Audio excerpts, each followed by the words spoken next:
Hello students, today we are going to start your chapter 14, An Old Man at the Bus Stop. Mike, look at that boy over there. Just look at his hair. He must be very lazy. Now now Mike is saying, Sammy, just because of her hair is uncombed, you have come to the conclusion that he is lazy. There could be any number of reasons why his hair is uncombed. Maybe you are right or maybe you are wrong. But remember, conclusions based on our observations are not always right. Now Sammy is saying, I don't understand. What you mean? Tell me. Let me tell you a story. Now, Sammy and Mike both are discussing about a boy who has uncombed hairs. Now, Mike is telling about a story.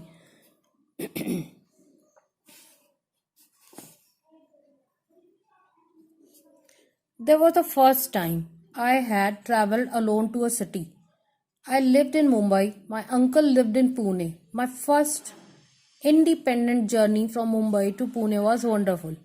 Now, Mike is saying about his own trip, his journey from Mumbai to Pune. Looking through the train window at the beautiful mountains and greenery, I knew I was going to love Pune. It was 3 o'clock in the afternoon. By the time I reached the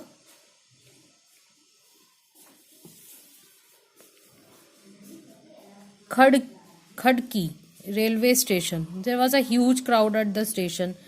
As I gazed at the throng of people, I particularly remember the old woman selling Kuchi Dabeli, a simple snack originally from Gujarat, but now quite popular in Pune as well.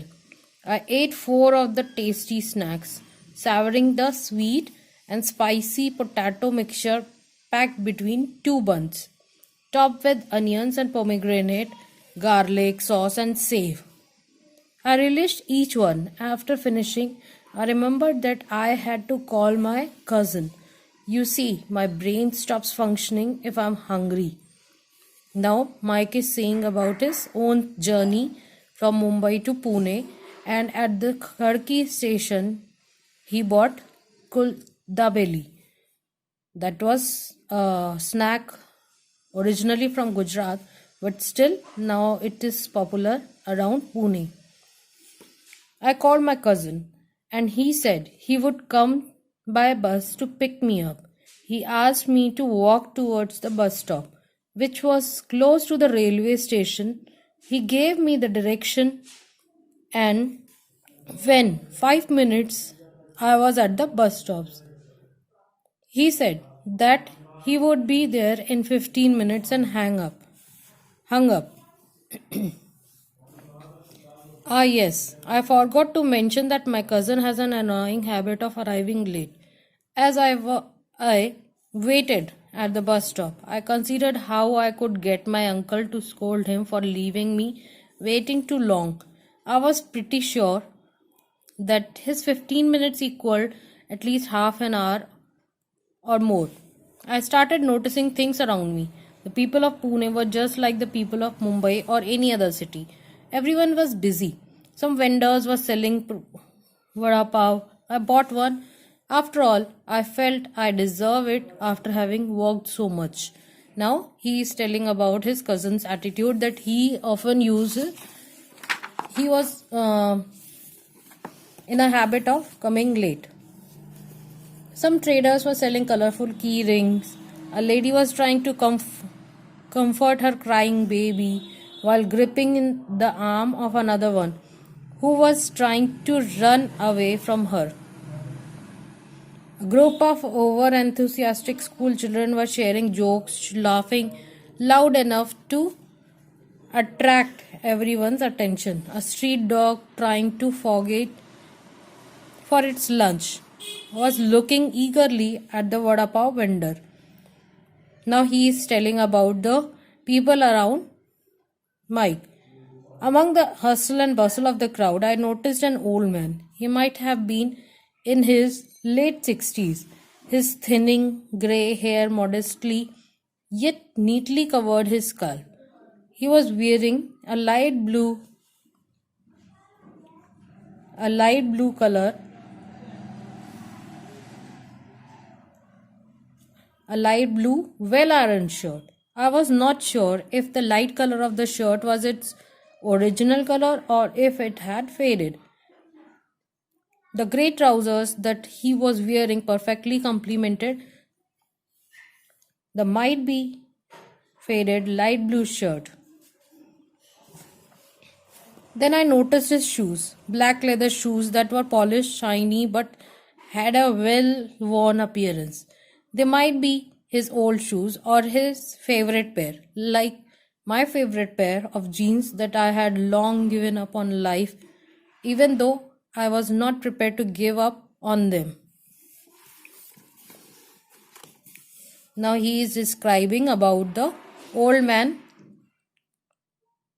moving around the bus stop. I noticed the way the old man stood. He was standing tall and straight, no slouch, no hunched shoulder. Although I couldn't detect any emotion or read his expression, there was a sense of pride on his face. Yet I figured that he was a strict man. He looked around occasionally, and when the lady's child tried pulling his hand, the old man simply walked a few steps away from him. As I was in the Khadki region known as Kirki, which is one of the oldest cantonment in India, I wondered if he was an army man. Sorry. The Battle of Kirki or Khadki was fought on 5 November. Kirki or Khadki was fought on 5 November 1817 between the Marathas and British. The Peshwa Bajirao was defeated, and soon after that the British established a cantonment there. This army base has 2 ordnance factories. If he was an ex-army officer, I thought then he might have retired. He could be waiting for his bus. I considered that his rank might be what his rank might be. Now he is thinking about the old man wearing light blue shirt. Then another thought came to mind. He could be a hockey player. Khadki was also a bastion of hockey. Besides, many hockey players who represented India, including Dhanraj Pillai, a renowned hockey player and former captain of Indian team, grew up here. I praised his physique again. Yes, he was aged, but he seemed to be fit. I had been observing him for almost 15 minutes, and not once had his posture changed. He was standing straight and erect, one hand tucked into his pocket and briefcase held firmly in the other hand. He could be a sportsman. I mused. Any one of the 2 options could be correct. I felt he noticed that I was staring at him, so I tried to divert my attention towards someone else. Even though I had turned my face away, I still feel his strong gaze. He wondered what I would do if he came to scold me. I formulated a reply. I'm sorry, sir. You resemble one of my grandfather's friend. I was trying to figure out if it could possibly be him. I am a master at making excuses. At least that's what my parents believe. A fruit vendor, a trader selling key rings, a crying baby, the old man. My eyes again fixed on the old man. He received a phone call. Just like my grandfather, he took out the phone from his shirt's pocket. Before answering the call, he looked at it for a few seconds, first to read the name of the person calling. I noticed that he had a very basic phone. It wasn't a smartphone. He talked for a minute or two, no expression on his face. Once the conversation was over, he put his phone back into his shirt pocket to accompany the pen that was already relaxing there. There was a change in his expression now. He looked a little disappointed, a little angry as well. Maybe he was waiting for someone, that person has cancelled the appointment or something else. I could tell that he definitely looked disappointed. I felt like going towards him and saying hello. But then I thought about what he could think of me. I wondered if he could even reply. His appearance had made me so curious that I found myself walking towards him anyway.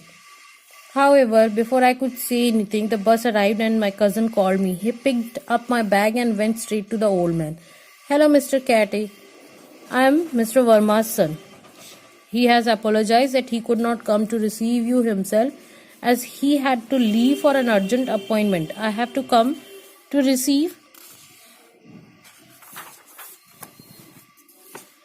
you. My cousin shook hands with the old man whom I had been observing for almost half an hour. On our way back home on my bus, my cousin introduced me to Mr. Catty. He was the father of one of my uncle's friends and had come to visit him just like me. Mr. Catty, this is Arav, my cousin. He has also come to visit us, my cousin told him. Hello, Arav. I guess you know me. I noticed how you observed me for almost half an hour, Mr. Catty replied. I felt my cheeks redden and could think of nothing to say. I finally gathered some courage and replied, Actually, sir, I enjoy observing people around me to pass the time. So what did you conclude about me? The old man asked. I felt that I couldn't share all my observations with him, so I simply said, I thought you looked like a very strict man, so I deduced that you might be an ex-army officer or a sportsman. As I told him my observation, he laughed. Well, in that case, you are partially won. I am a teacher, or you could say I am a hockey coach in an army school. Then he continued. What do you want to become when you grow up? He asked. Yes, I wish to become a writer, I said. A writer? No wonder you were busy observing everyone. Keep up the good work, he said. I returned his smile, beaming from ear to ear. The next day, Mr. Catty, my cousin, and I started our exploration of Pune. Pune is an amazing place. It has beaches, it has hills, the weather is favorable, always pleasant. What made my trip all the more exciting was the company I had. My cousin, an affable character, organized the most sumptuous picnics, and Mr. Catty, contrary to all my assumptions, was uproariously entertaining. Not only did he make us laugh all the time, but he also taught us how to play good hockey. Sometimes giving a free rein to our imagination prevent us from getting bored. However, without doubt, he can lead us to form incorrect conclusions. The world around us is full of different people. We just have to remember that more often than not, our assumptions, if only based on appearances, can be incomplete or wrong. I think the old adage is true. Never judge a book by its cover. This is all about your chapter. This chapter was about don't judge the book by its cover. That means we should not, हमें कभी भी किसी के appearance से या किसी के दिखावे से या किसी के सामने के नज़रिए देखने से कभी भी उस आदमी के बारे में कोई भी अनुमान नहीं लगाना चाहिए. This was the actual summary of your chapter. Question answers will be given to you afterwards. Thank you.